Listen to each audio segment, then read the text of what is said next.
Today on our show, Dave's back. Look, Dave's here. Hey. There he is, man. Cut to all of us now. What? There we go. Whoa. Dave's back. We're not going to bury the lead. Dave's back. Dog, you're having a party. Dastmalchian. Last time we talked about Dark Knight. This time we're having a small conversation about Ant-Man in the Marvel Universe. Stick around right now. Fat Man on Batman Begins. Pew, pew, pew, pew.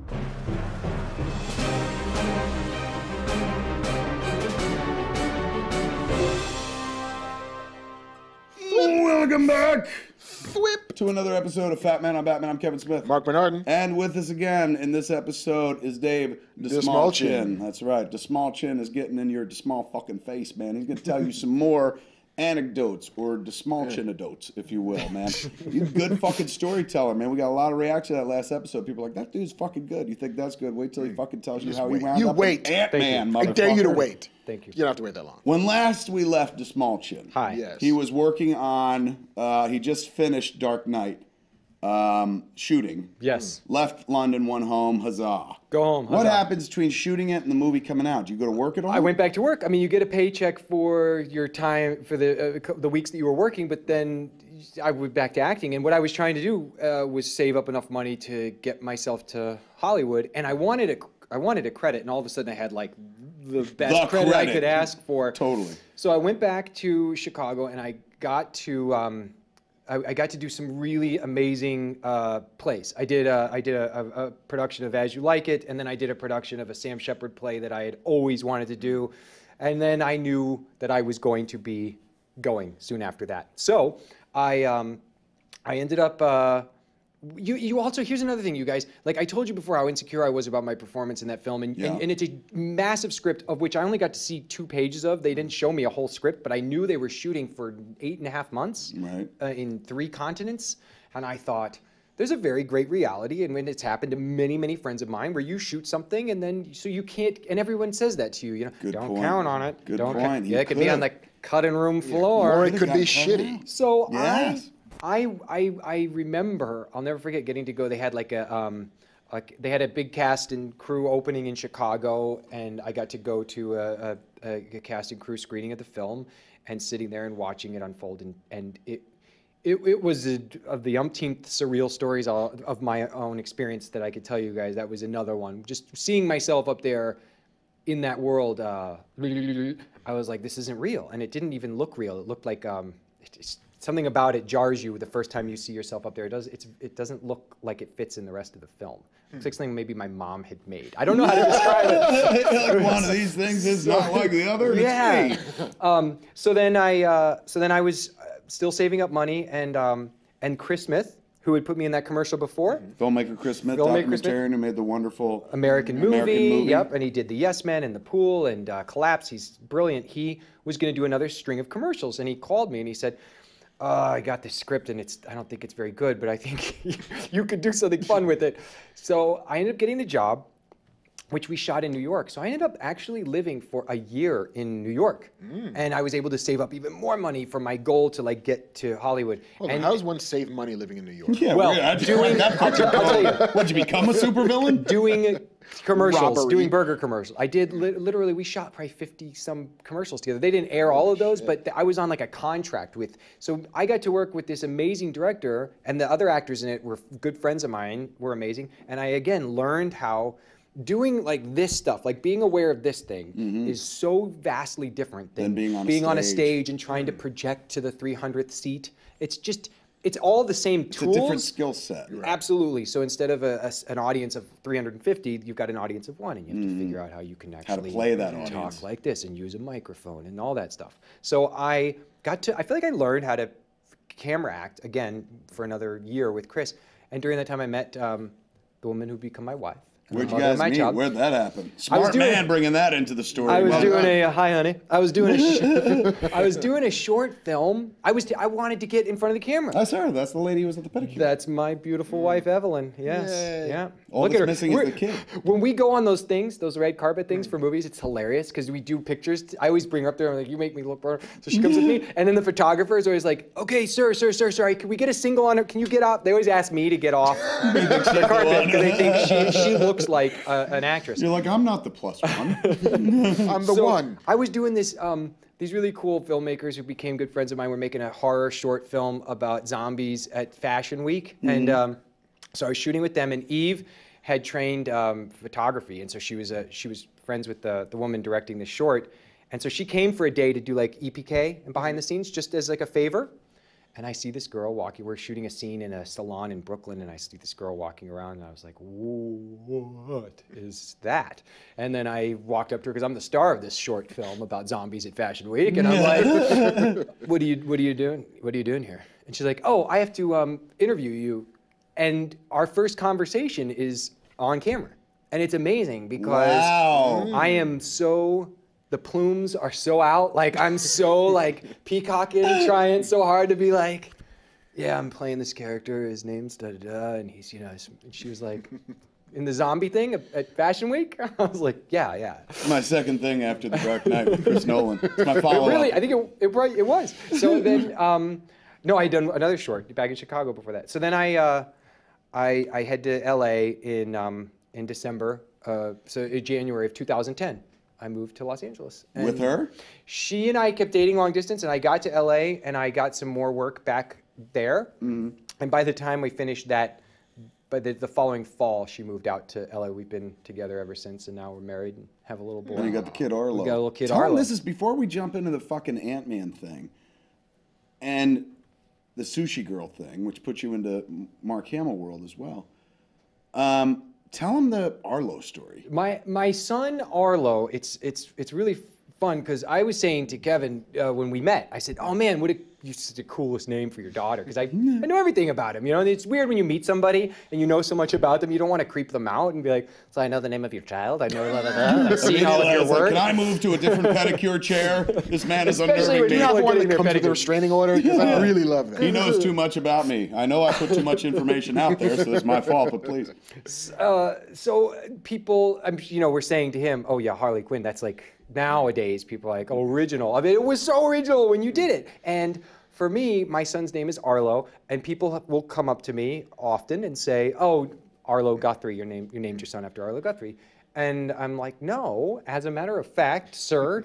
My great-grandparents, Bertha B. and Ernest C. Cobb, were children's book authors back in New England, and they were very indie. They worked out of their kitchen, and they published their own books for kids, and they wrote these awesome stories. And my grandma and my mom would take them to schools, and this book that they wrote was called Arlo, about a little boy who lives with this mean woman, and he runs away to find his parents, and he takes up with these minstrels and goes on this adventure and joins this revolution. And anyway, Woody Guthrie, the famous American folk musician, was friends with my great-grandparents in some weird way and loved that book. So he named his son after the book that my great-grandparents wrote. So technically, Arlo Guthrie's named after the book that I have more claim to. So there's that. How weird is that, man? What a great little anecdote. That's so and and Disney actually apparently had the option on Arlo for a very long time. It lapsed in like the 70s, and it's mine now. And one of my goals in life is I'm very fascinated with. I want to make films for kids as well, and I love writing for kids, and I have a TV show I want to make for kids. So I want to, I think there's a film in there that I want to adapt and How make. badass is that, dude? That'd be I mean, pretty like awesome. fucking one generation removed from the creators of the material in the family, and you're like, oh, I'm gonna make a movie of this. I kind of get this now. That's badass, dude. yeah. That's So- fucking dope. But God, you got a fucking charmed life, man. You trip into amazing things. I've been A very wife, blessed. Dark Knight, fucking Ant-Man, all of it's good in your world. I've been blessed, man. It hasn't always been great, you know. Before when I was shoveling popcorn at the movie theater and working the telemarketing job before that, I definitely hit. I think people have their highs and their lows in their life, and I hit one particular low that was so low. It's a whole other podcast, and we could talk about that. But yeah, I'm really grateful. There was a point in which I was sleeping in a car, which was actually I used to park at different places in Chicago, and one of which was very near to where we shot that scene in The Dark Knight. And I'll never forget standing there and thinking like, dude, I used to like sleep down there. I lived you know? right there. It's true. I mean, I'm very awesome. grateful, man. It makes every day now like surreal. You know, it's weird. That's you hear shit like that. You always hear like sad actor stories or sad actress stories. You see the ones you all know in the movies and shit in the news. Those are the big success stories and stuff. But whenever you talk to actors, like, yeah, I tried to make a blah, blah, blah. That is a fucking great story. Yeah. Thanks, man. I sort of feel like beginning to end. people who are creative, for some reason, their lives end up going as if it's a story. And you've got to have that point, that like middle of the second act where everything is going wrong before you can then rise and have your third act. Some of us live in the second act. Well, you know, it's not bad goes wrong if you can with us. renovate a nice second act and put in like a good shit. fridge. And When's a my decent third kitchen. act? That's all I want to do.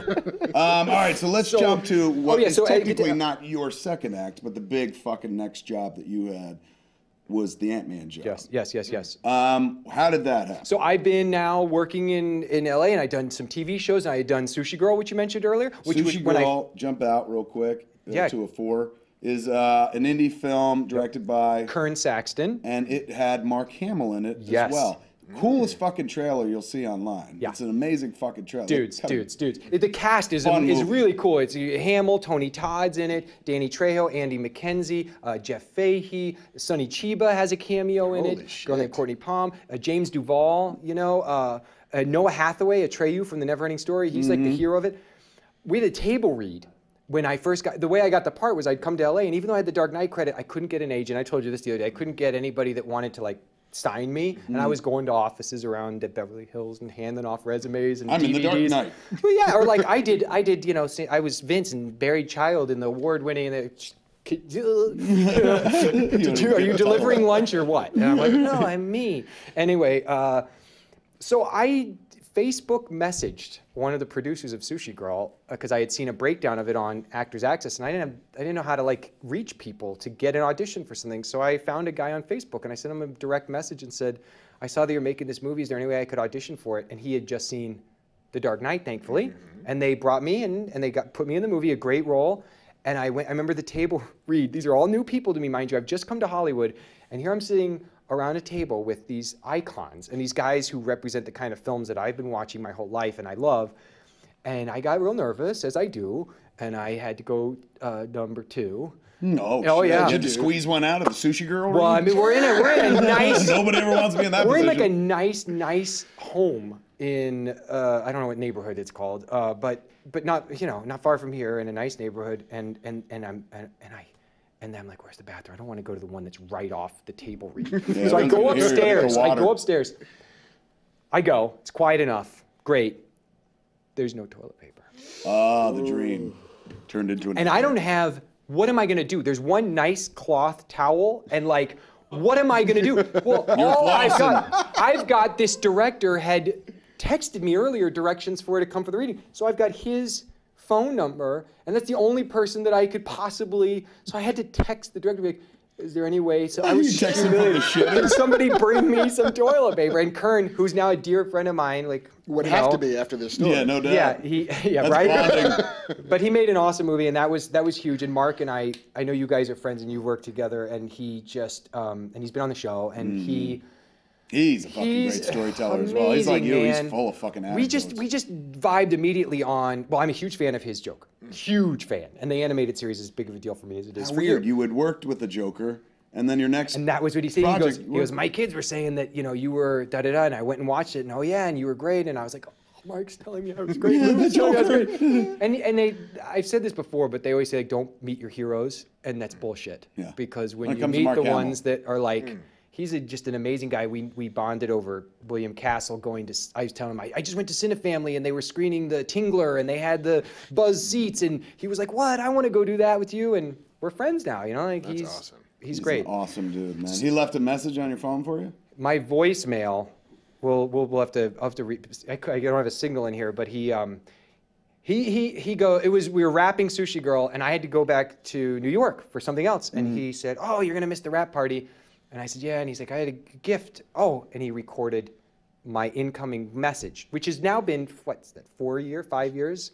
And it's, David can't come to the phone right now. He's all tied up. He does this great Joker. Right. And That's a pretty good Joker right there. thank you. I think he lives worked with me with two of them. somewhere. Yeah, it's true. Some better rub off. What do you think? Later Joker. So he left that, which has been to me huge and awesome. It also filters those people who call me often from when they actually leave a message. I know it's important because it's a very long, it's like a minute long message. My mom doesn't even call me anymore. She calls my wife's phone because she's When are like, you going to take that man off your phone? David, it's so scary. Halloween's over. She doesn't. Oh, moms. So they did that, and then a bunch of other really cool stuff. I got to work with Denis Villeneuve on Prisoners, which was a wonderful experience we made. And then after Prisoners, I went and I had written a script called Animals, which talks about that dark time I was telling you guys when it was really low. And we shot it for no money in Chicago. My dear friends, Colin Shifley and my wife went and helped, even though she's not in the industry. And this incredible team. That's a picture from right there? That's from the movie. That's me and Kim Shaw. Who directed? His name's Colin Shifley. And you wrote? I wrote it, and I produced it along with Chris Smith, who Chris was involved as well? read the script and loved it, and Mary Pat Bentel, who's an awesome film producer, and Colin, the four of us, and then you know how it goes, and then the army started to come, and the friends and the people that pitched in to work $150 a day, or sometimes all shot free. in Chicago? We shot it all in Chicago in 4 6-day weeks. Did you go film fested or what? So then as soon as we wrapped it, Colin went to use Chris's post house in Milwaukee at Library Films with our amazing editor Amanda Griffin, and Chris and Barry Polterman all helped, and they got a cut of it. And at that point I got out of the way because I'd written the thing, I acted in the thing. I'm like the worst person to be giving notes because I'm looking at performance, I'm looking at my script, Right. and a movie just, you guys know, it just totally grows and changes after it gets shot. So I wanted to get away, and they submitted, and the first place we submitted, we got into their competition at South by Southwest. Holy shit. And we won this really cool award, 2014, March, that is 2014. But mind you, I'm back to like, that movie cost us kind of like months of being out of the game. We had no income. My wife had quit her regular job to come do it with us. And we had said like, oh, well, we're not parents yet. Like, we can go do this because it's not like we have a kid. All right. Boom. Like 4 days before principal photography, my wife's like, we're gonna have a kid, and that's when Arlo made it. And that's when Arlo was, yeah. So within us finding out that we were pregnant with Arlo, whatever, however, 8 months later, we're at South by. My wife's out to here. We won this awesome award. I was in the midst of a long audition process for, at that time, Edgar, for Ant-Man. Edgar Wright's Ant-Man. Edgar Wright's Ant-Man. I had auditioned for Edgar, and then he had set up a test for me, and a bunch of other actors to come in and test for this role of Scott Lang's crew.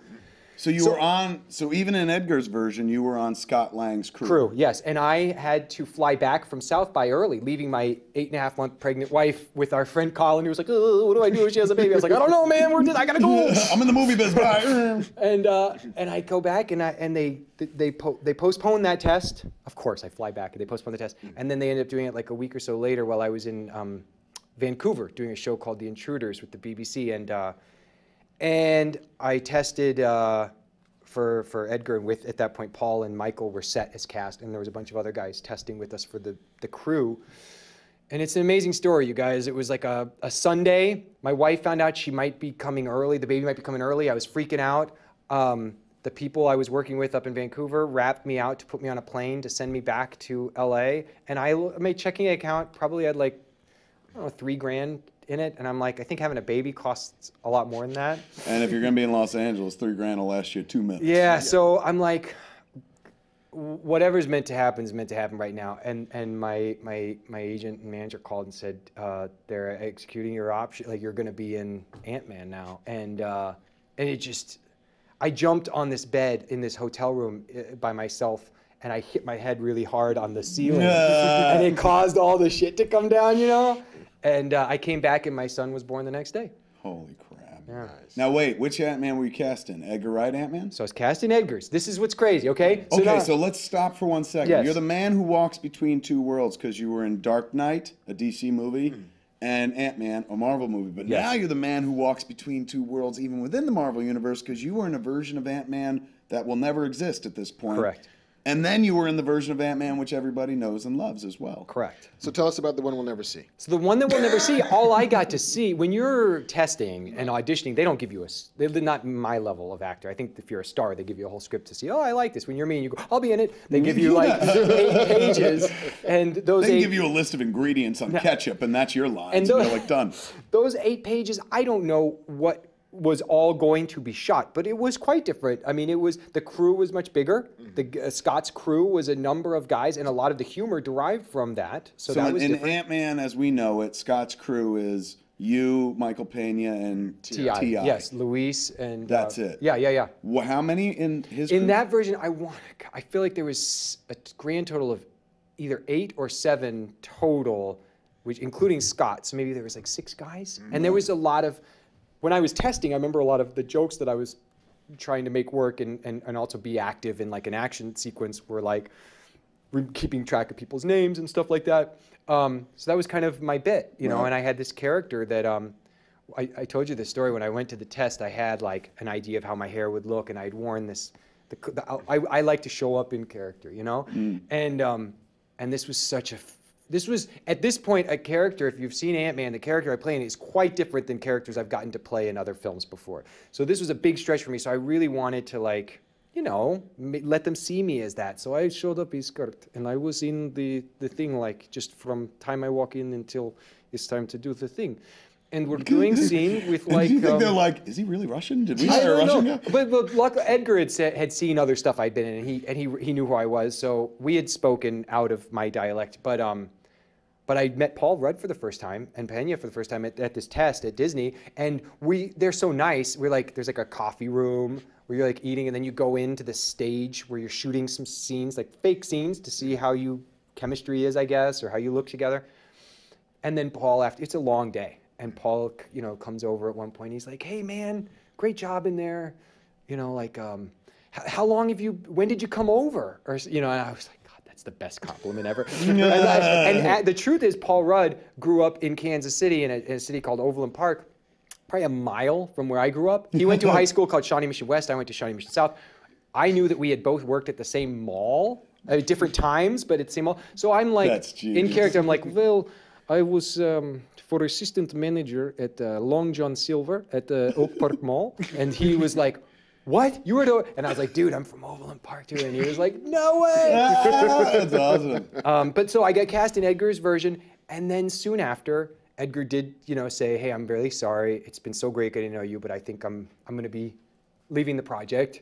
And were you like, oh shit, I'm out I of was a role? devastated because I had stopped. I hadn't been looking for work. I had been like, this baby and my wife, and we're in our apartment in LA going like, dude, in a couple months, we're going to go join the Marvel Cinematic Universe. Are you kidding me? And then all of a sudden that went away in a sense because they started, I knew that they were rewriting the script, and my agent had found out that some of the guys who had been hired as crew were leaving or getting let go, and people were leaving, and it was really stressful. And then I heard that Peyton Reed had been hired on as the director, which I was so excited for the film because I thought, oh, I love that guy, and I know I'd seen him in interviews before, and I knew he had this like similar knowledge or similar passion as I did to like some of the source material. Yeah, he loves comics. And he's made some great, cool Peyton's movies. a great man. fucking filmmaker. He's awesome. Like they put him in movie jail after Down with Love. Yeah, it's a good movie. And it was unfair as fuck because that's an incredible movie. Yep. That really is a snapshot of a movie they never fucking make anymore, and it's pitch perfect in tone and everything. And then after that, for a while, they were like, ugh. But everything awesome. he's done.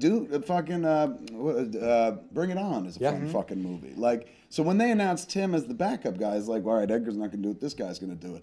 I was like, number one, that's total Marvel Moneyball. They go for somebody who knows how to make these movies, but maybe hasn't had it. At least they used to in Marvel version, you know, Universe 1 or 2 or whatever they fucking call that. It seems now they're like, now we can get anybody. We don't have to play Marvel ball. Soon we'll see a Spielberg Marvel movie. That's my prediction. But in any event, man, there was that time where like they were like, let's get people like Favreau. They got Favreau after his Thura flopped and shit. So they were like, he knows how to make a movie. He made a movie that hit with Elf. He made a movie that didn't hit in space, which we can't pronounce. But he knows how to handle a budget. Let's give him this movie. So when they got Peyton Reed, I was so happy because I'm like, finally, somebody go fucking let this dude out of movie jail. He's fucking talented. But right away, I was like, he's a great blend for this material because from everything I know about the dude, he likes comics. You know, and so does Edgar. Yeah. But, you know, in a world where it wasn't going to be Edgar, he seemed like a fucking good choice. I was like, right on. And I loved the movie. Like, I still do. It's utterly fucking watchable. You were, you know, you're so a person whose opinion matters to me. And when you said that you liked it, we were all very, very pleased. It's a fun movie. It was a blast. Basically, it's fucking Iron Man structure with a lot more fun. Sure. Which is that even possible? And actually more heart. Yes. It's got a lot Tons more of heart. heart. I mean, I was terrified because they months go and I don't hear anything. And I was supposed to start Do you get June paid or 17th. no? Once Edgar's At a gone? certain point into when the contract was supposed to start, they did start paying me, so I did start getting some income. Right. But that didn't mean it was like I could be let go and then what am I now? It was really stressful. And then my agent called and said, "Oh, good news! You're going to go down and test with Peyton." He said, "You're going to go down and test with Peyton," and I thought, okay, I'm gonna test again. test for a role that I already He didn't got. say it right. I went down to do camera tests. Like it was official at this point. I.e., you got the part. We Kevin, just want to look at your I'm not kidding costume. you guys. I go to Atlanta. We go to the new Pinewood Studios. And it's the first movie that's going to be shot there. And I go up into this boardroom where the Marvel executives are there, and like the VFX guys are there, and Peyton's there, and Paul and Evangeline and Pena, and they do this big demonstration for us, and they bring out the Ant-Man, and I'm sitting there thinking like, God, I'm so lucky. I don't see any other guys auditioning here that are getting this presentation. And then Peyton's like, all right, man, let's get you in I've got some ideas, you know, for how I want the looks to go. It's great to meet you finally. I'm so glad that we're doing this. And I'm like, you mean I'm in? I'm doing this job. I know, I'm such a kid from Kansas sometimes, but it's true. Like no one said that to me. They just, anyway, so yeah, then I went and shot and it was, oh man, it was so fun. That's all your guy. I mean, look, the whole fucking movie's fun, but all the stuff with the crew just looked like balls to the wall good time. It was a blast. Whether Paul Rudd was with you guys or whether you guys are off by yourselves in the van and stuff. Like, supporting characters don't come along very often in movies and stuff. Like that crew, you could watch a whole fucking movie about that crew, independent of Ant-Man in the Marvel Universe, and still be entertained. Like going for sandwiches. Those three I'm dudes. so lucky that like the ideas and thoughts that go behind the structure of the film and these characters. You got Edgar Wright and Joe Cornish's vision in there. Then you've got Adam McKay and Paul Rudd's vision in there. And then you know, Gabe Ferrari and Andrew Barr who wrote on that as well and are writing the next one. All these people's ideas and vision, and I get to go into these circumstances that are just ripe for that can be really fun, you know. And then with these brilliant actors, we'd always shoot the text, you know, and then they just start let's let it go and see where it goes. And they'd come in the next day with rewrites based on stuff that had been done the day before, and they would always, that's not my element per se, you know. And they kept throwing me the ball and letting me play. So there's a lot. Because they liked what you were doing. They kept some just of my like good. Nolan liked what you were doing, so they were like, all right, this. You know, they don't always be like, my God, what you're doing is great. Sometimes, like Nolan, they're just like, that's in the movie. Well, thank you. That's in the movie. I'm gonna keep that. I'm very I'll get proud. credit for that. Some of my improvs that I liked were "This is the work of gypsies." That was Nice. an improv. And and they're doing a Titanic riff, and then I said. The old lady not die, she still throw a jewel in the ocean. And they were like, good, yeah, keep it. I also made some Funyun fart jokes that didn't make it, but that's all right. You're like, I pushed. I pushed. I went too close to the sun. But it was wings of awesome, wax. man. I got to bring Arlo to set one night. The crew and the producers and everybody was so cool, and they loved this material as much as I do, or more even. I don't know who could love it more than me, but I keep meeting people who love it so much, and they were just like, so into it, and I got to bring Arlo to set the night they were shooting the tank coming out of Pym Laboratories, and like, man, it was so fun. It was so cool, dude. How was Douglas, Michael Douglas? So cool. He's He's as like, he cool looked as like the he was day is having a long, brother. blast He's on just that movie. like, he's such a legend, you know, and he's so fucking just cool and chill. And we started talking about I was talking about him and working with Karl Malden back in the day and being in the streets of San Francisco. And I love Karl Malden, and I loved what, you know, that guy represented so much about the great supporting actor, and he did so many great performances. And we started talking about that. The next thing that led to talking about Cuckoo's Nest, which Douglas helped bring to the screen. And, yeah. I mean, the stories this dude has, and he's funny and cool, and yeah, man, he's Michael Douglas, dude. And plus, he's Hank Pym. And he's you know what I'm Hank saying? Pym, and nailed it. Yeah. Nailed it. Yeah, and didn't nail Janet. which he did in the comics. That was Well, that's we the don't. punchy The Hank darks. Pym. This Hank Pym, he ain't very punchy at all. was that the Edgar Wright version? No, that predates Edgar, man. That was the drinky Hank Like, Pym, if I remember correctly. Hank's gone through some fit, but the Pym particle messes with and who knows where they're going to take this stuff. I hope they continue to play in that fun tone, because what I love about the film, and I'm really proud of it, is it just embodies, like I say, the colors that I think of when I first dove into these characters and their sense of humor and the way that they fought and the way that you're able to have a massive battle while they're still quipping to one another. I think that shit's right from the mind of Stan. And when I met Stan for the first time, he said, I'm so excited about this because I'm going to do a bad Stan Lee. But, Everybody does. Do him in Russian. Stupid. Do Stan Lee as if he was I'll tell you a Russian. funny Stan Lee story. How would Stan Lee, if he's doing, I don't know, he's Russian. Very Russian KGB, for I feel. KGB. I'm playing with It's Excelsior. Excelsior. So in the bullpen this week, Stan got brought to do. We're doing his cameo at the restaurant across from Warner He's in Brothers. the middle of that story where Michael and his Pena line does is supposed to be, "She's crazy, stupid, fine, man." And he's supposed to be mouthing those words. So he comes in, and no one really kind of tells him what to do. And he gets to his mark, and he's shooting. He goes, "She's crazy and stupid, and she's fine." And they're like, "No, Stan, she's crazy, stupid, fine, man." That's what I said. She's crazy and she is stupid. And she's fine. And I'm like, no, and he's like, why didn't someone tell me? He got really annoyed, and I was like, oh man, Stan. And then after he frapped, he went and shook everyone's hand and said, I'm so excited about this. And I got to go to his trailer, and me and Paul and Brad Winterbaum, one of the producers, and he said, I'm so excited to see this in a film, because in the comics, Ant-Man was always limited because you had to cut back and forth between the frames of him small and him big, and it never really operated the way we wanted it to for our readers. And he said, seeing it now in a movie, we can jump and we can save so much, and he's really excited about it. And I told him about the first comic that I bought, and I told him about my life, and we had this amazing conversation, and then it led to a certain point me saying something like, I'm really nervous someday I'm going to bring the long boxes down when Arlo's 9 and show him, all that I've got, and he's going to go like, could you show me how to throw a curveball or something that I'm going to be like, oh no. He might be a jock. And Stan I brought the first comic I ever bought off a spinning rack at a 7-Eleven, and he wrote, to my friend Arlo, Stan Lee. Come on, dude. That's Yeah. amazing. It's an heirloom, for heaven's sakes. Yeah.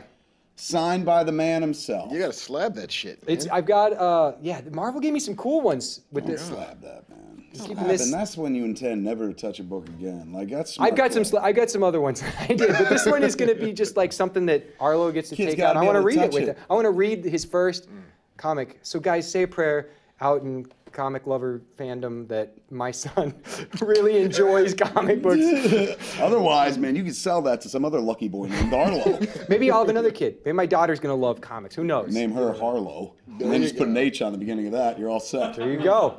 Let me tell you something. You are fucking chock-a-block full of goddamn interesting stories, dude. You're Oh, like the go on Forrest about Gump of fucking comics. You're everywhere where it's everything you want to be. You're being it, and you're at places fucking meeting people, fucking walking through history, Getting pedicures. backing into fucking... Meeting Kevin Smith, That was getting crazy. a pedicure. At a pedicure place. And you sit out there and be like, pedicure, you jerk. That's who you meet when you go fucking pedicure, See, man. and you get shiny toes. What? That as well. You get that shit buffed. But even if you don't, man, it's all about Dastmalchian, man. Dastmalchian. You run into someone like Dastmalchian. Dave Dastmalchian, ladies and gentlemen. You know him, but now you know him. That's what I like about this show, man. Like, they know your face and shit. And as an actor, probably better that they know little about you, because then they don't project your bullshit back onto you, right? Like, you pop up in The Dark Knight, nobody knows who the fuck you are, so they're like, this guy's fucking riveting and shit. Unfortunately, we ruined your magic. Sorry about that. Because you just told everyone your fucking secret origin and shit. Now they're gonna be like, "Oh, he's a sweet guy. He's got a kid named Arlo. Got that one nice wife. He can't be a psycho." Listen, I played my share of psychos. Now I can Now you go gotta and be play sweet, like good nice nice. I guys want to, and yeah. dads. I want those good Jeff Daniels roles, you know? Is that what you're looking for? No, I don't know. I wanna be, You like looked at no, all I of want to them. be You're like, Peter whose career do I Lorre. want? You know, I Peter was Lorre's a good career. huge into Cheney, both Cheney Senior and Junior. I think those Dick guys. Cheney? And his daughter. No. Lon. I wanna Lon shoot Cheney, somebody in the Lon face Cheney with a Jr. shotgun. He's like, I hate- Buscemi. Oh man, he's always been a hero of Buscemi's mine. wonderful. Turturro. I want those guys to get in on the universe somewhere. This is a Gotta weird bring thought, them but in. I've been watching Bad News Bears a lot lately and shit.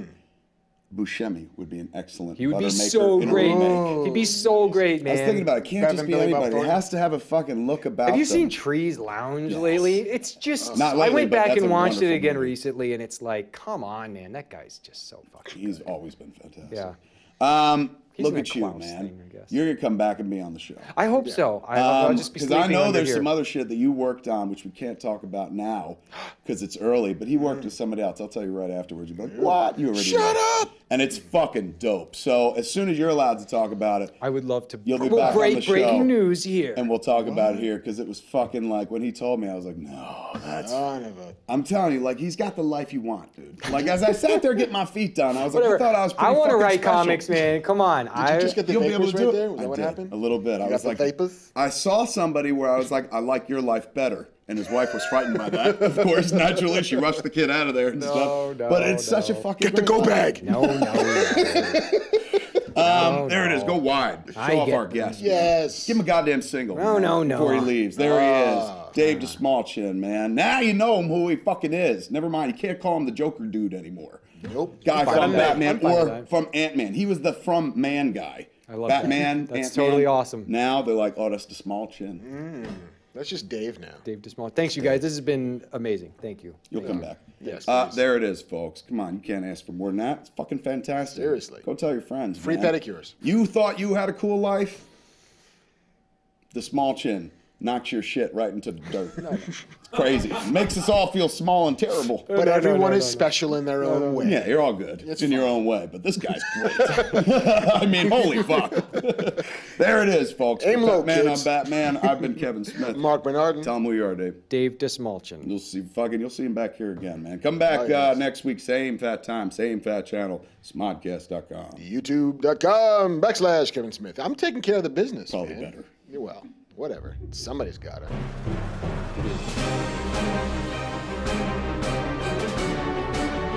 Hey man, it's me, Kevin Smith. Thanks for watching. Do me a favor, click that thing below that says subscribe. Every time you click that, you save a baby kitten from murder.